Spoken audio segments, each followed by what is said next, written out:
Principe de l'intervention de Dieu en faveur de son oint. L'intervention de Dieu en faveur de son oint, c'est un principe de Dieu qui est écrit dans la Bible. Dans le livre de Nombres, chapitre 12, du verset 7 au verset 12, il est écrit: « Il n'en est pas ainsi de mon serviteur Moïse. Il est fidèle dans toute ma maison. Je lui parle bouche à bouche. Je me révèle à lui sans et il voit une représentation de l'Éternel. Pourquoi donc n'avez-vous pas craint de parler contre mon serviteur, contre Moïse? La colère de l'Éternel s'enflamma contre eux, et il s'en alla. La nuée se retira de dessus la tente, et voici, Marie ou Myriam était frappée d'une lèpre blanche, comme la neige. Aaron se tourna vers Marie, et voici, elle avait la lèpre.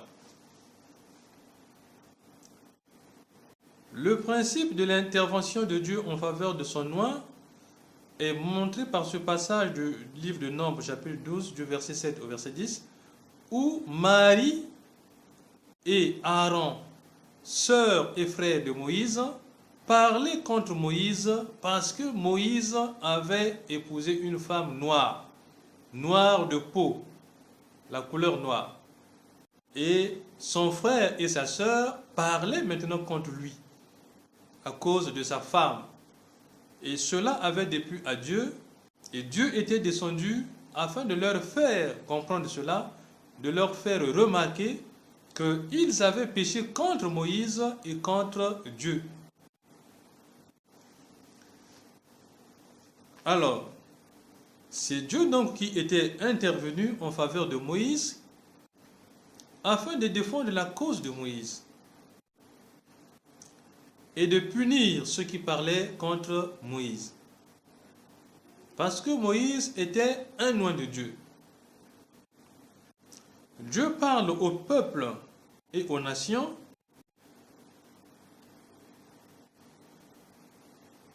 à travers une personne qu'il choisit comme son envoyé, comme son serviteur. C'est de cette façon que Dieu parle aux nations, que de cette façon que Dieu parle au peuple. Il choisit une personne qu'il met à l'écart, à qui il donne sa parole, et cette personne devient l'envoyé de Dieu, devient loin de Dieu, un oint de Dieu, chargé du message de Dieu envers le peuple destiné à écouter ce message. Nous lisons dans Exode chapitre 3 verset 14, Dieu dit à Moïse: « Je suis celui qui suis. » Et il ajouta: « C'est ainsi que tu répondras aux enfants d'Israël. Celui qui s'appelle Je suis m'a envoyé vers vous. »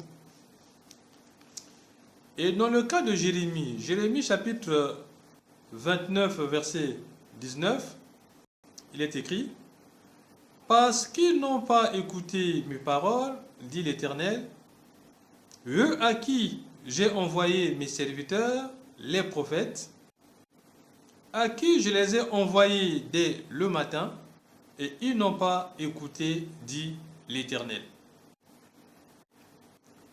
L'envoyé de Dieu peut être un ange. Nous lisons dans Luc chapitre 1 verset 19, l'ange lui répondit: « Je suis Gabriel, je me tiens devant Dieu, j'ai été envoyé pour te parler et pour t'annoncer cette bonne nouvelle. »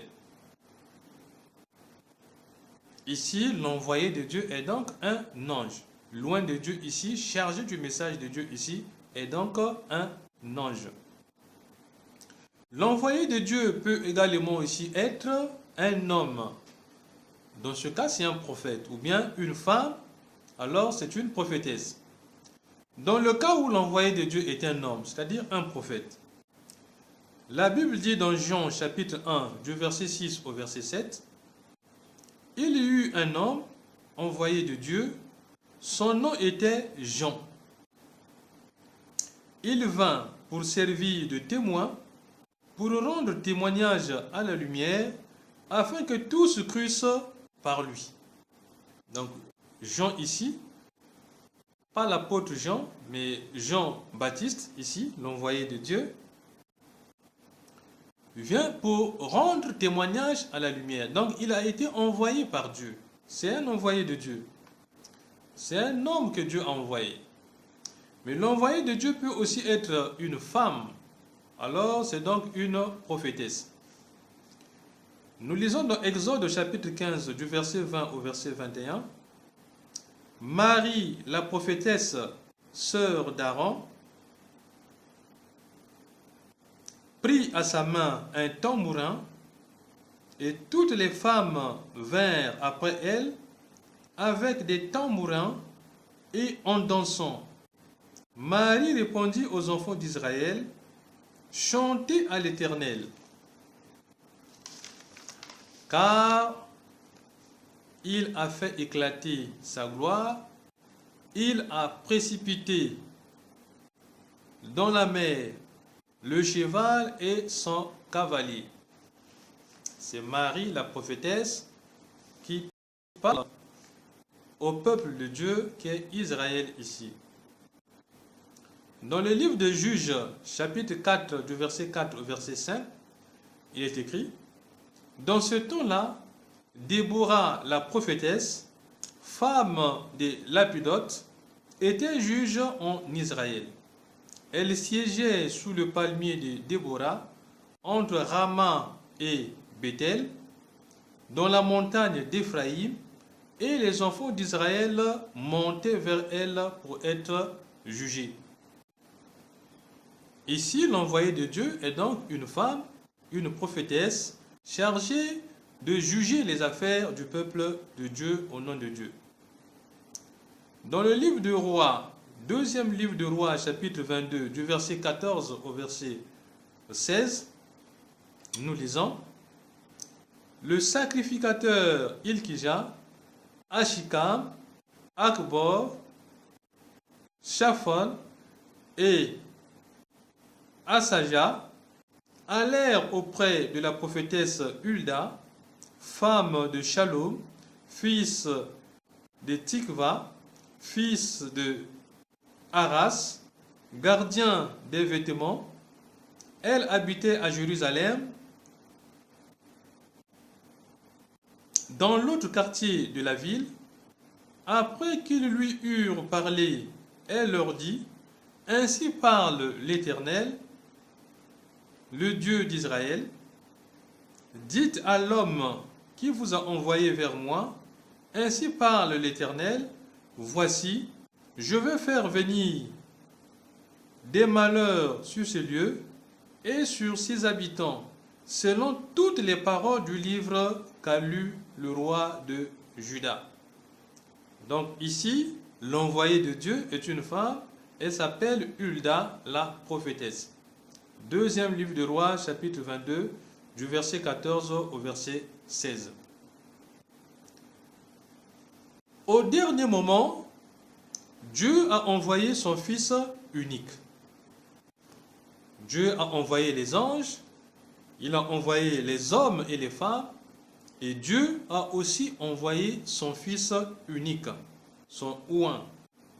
Nous lisons dans Jean chapitre 3, verset 16, « Car Dieu a tant aimé le monde qu'il a donné son Fils unique, afin que quiconque croit en lui ne périsse point, mais qu'il ait la vie éternelle. »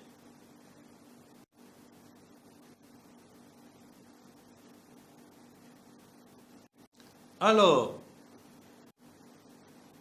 Dieu est sensible au sort de ses envoyés. Dieu est sensible au sort de ses serviteurs. Dieu est sensible au sort de ses oints. C'est pourquoi dans le livre de Nombres chapitre 12, du verset 7 au verset 10, nous voyons que Dieu intervient pour Moïse. Parce qu'il y a deux personnes qui ont parlé contre Moïse. Son frère Aaron et sa sœur Myriam ou Marie. Alors Dieu n'est pas content. Dieu juge les gens qui ont parlé contre son serviteur. Il intervient en faveur de son serviteur. Dieu confirme la parole des gens envoyés par lui. Il confirme la parole de son envoyé, la parole de son oint. Nous lisons dans Ésaïe chapitre 44, verset 26. Dieu dit ceci: je confirme la parole de mon serviteur et j'accomplis ce que prédisent mes envoyés. Je dis de Jérusalem, elle sera habitée, et des villes de Juda, elles seront rebâties, et je relèverai leurs ruines. Dieu venge ses serviteurs. Nous lisons dans Jérémie 51, verset 36. C'est pourquoi ainsi parle l'Éternel: voici, je défendrai ta cause, je te vengerai, je mettrai à sec la mer de Babylone et je ferai tarir sa source. Jérémie 51, verset 36. Donc Dieu dit à Jérémie: je te vengerai.